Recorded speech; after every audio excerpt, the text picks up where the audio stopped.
ہر وہ نعمت جو خدا سے دور کر دے آزمائش ہے۔ ان بد دعاؤں سے ڈرو جو بول کر نہیں دی جاتی۔ خدا کسی کو مایوس نہیں کرتا، اس سے مانگتے رہو، ایک دن یا تو وہ تمہیں عطا کرنے کے بعد پرسکون کر دے گا، ورنہ اس احساس سے بے نیاز کر کے مالا مال کر دے گا۔ مجھے اللہ کی ذات پر اتنا یقین ہے کہ اگر وہ مجھے کانٹوں سے گزار رہا ہے تو یقیناً غلاب تک پہنچانے کے لیے۔ جب تمہیں یقین ہے کہ خدا تمہارے ساتھ ہے تو پھر کوئی فرق نہیں پڑتا کہ کون کون تمہارے خلاف ہے۔ دنیا کا مال تو چھوڑنا ہی پڑے گا۔ سمجھدار وہ ہے جو آخرت کا مال جمع کرے۔ کسی کو دکھ نہ دو، کہیں اس کا دکھ آپ کی دعاؤں میں رکاوٹ نہ بن جائے۔ شکر کرنے والے کبھی مایوس نہیں ہوتے، اللہ بہتر کرے گا۔ یہ وہ الفاظ ہیں جن سے انسان کی آدھی پریشانی دور ہو جاتی ہے۔ نبی کریم صلی اللہ علیہ وآلہ وسلم نے فرمایا، امیری یہ نہیں ہے کہ سامان زیادہ ہو، بلکہ امیری یہ ہے کہ دل غنی ہو۔ موت سے سب ہی ڈرتے ہیں، مگر موت دینے والے سے کوئی نہیں ڈرتا۔ تمہارا رب تمہیں جس چیز سے دور کر دے اس پر صبر کرو، اور جس چیز کے قریب کر دے اس میں حکمت تلاش کرو۔ اللہ کو اپنے بندے سے یہ سننا پسند ہے، غلطی ہو گئی ہے مولا معاف کر دے۔ اس کائنات میں صرف اللہ کی رحمت ہی کی دکان ایسی ہے جہاں خریداری کے لیے اگر جیب میں کوئی نیکی نہ بھی ہو تو آپ ہاتھوں پر کچھ آنسو رکھ کر جو چاہیں لے سکتے ہیں۔ حلال کمائی انسان کھاتا ہے اور حرام کمائی انسان کو کھا جاتی ہے۔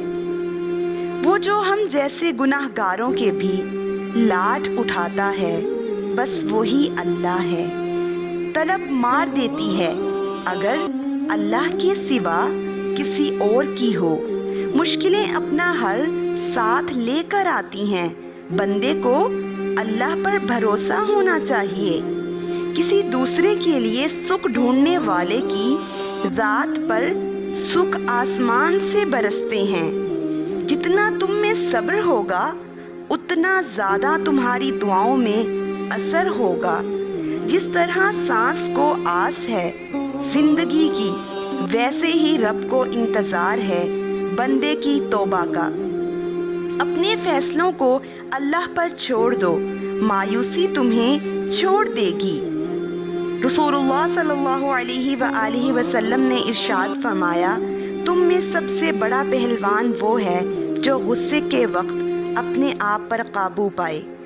اسلام اتنا خوبصورت مذہب ہے کہ مسکرانے پر بھی ثواب ملتا ہے۔ وہ نیکی بڑی معتبر ہوتی ہے جس کا پروردگار کے سوا کوئی گواہ نہ ہو۔ انسان کو اپنے آپ سے اتنی محبت تو ہونی چاہیے کہ وہ خود کو جہنم سے بچا کر جنت کی طرف لے جائے۔ رزق اور عزت کسی کے اپنے اختیار میں نہیں، اللہ تعالیٰ جسے چاہے دیتا ہے۔ کسی کو حقیر سمجھنے سے پہلے یہ یاد رکھو کہ سب کا ایک اللہ رب ذوالجلال ہی کی تخلیقار ہے۔ وہ دے سکتا ہے تو لے بھی سکتا ہے۔ امید جب اللہ سے جڑی ہو تو ٹوٹنے کا امکان نہیں ہوتا۔ ہم لوگ نیک بننا نہیں، صرف نیک دکھنا اور نیک کہلانا چاہتے ہیں، اور یہ منافقت کا سب سے اعلیٰ درجہ ہے۔ اگر آپ روزانہ زندگی کی نعمتوں کے لیے شکر گزاری کے احساس کو محسوس کرتے ہیں تو مشکلات آنے پر وہ ایک سہارا اور ڈھال ثابت ہوگا۔ انسان بھی عجیب ہے، دعا کے وقت سمجھتا ہے کہ اللہ بہت قریب ہے اور گناہ کے وقت سمجھتا ہے کہ اللہ بہت دور ہے۔ دعائیں جب زور پکڑتی ہیں تو کن کا فرمان جاری ہوتا ہے، گمان یقین میں بدل جاتا ہے اور پھر یقین سے معجزوں کا سفر شروع ہو جاتا ہے۔ اللہ تعالیٰ فرماتا ہے، میں تمہارا گمان ہوں، تم جیسا سوچو گے مجھے ویسا پاؤ گے۔ انسان ہر شے کے بغیر رہ سکتا ہے مگر اللہ کی محبت کے بغیر نہیں رہ سکتا۔ کسی نے کہا محبت کیا ہے؟ جواب ملا، اللہ کو سوچ کے آنکھوں میں آنسو آ جانا۔ اللہ تعالیٰ ہر چیز کی اصلیت ہمارے سامنے ضرور کھولتے ہیں۔ ہر انسان کی جب کوئی انسان ہمیں تکلیف دیتا ہے وہ اپنی حقیقت دکھا جاتا ہے کہ وہ اصل میں کیا ہے۔ یہ اللہ تعالیٰ کا اشارہ ہی سمجھو اور اپنے دل کو مزید تکلیف سے بچا لو، اس انسان سے خود کو دور کر لو۔ دعا کیا کرو اللہ تعالیٰ ہر اس چیز کو تم سے دور کر دے جو آگے جا کر تمہارے دل کو توڑ نہ دے، اور اللہ تعالیٰ اس چیز کو تمہاری زندگی سے نکال دیں گے ان کی حقیقتیں دکھا کر۔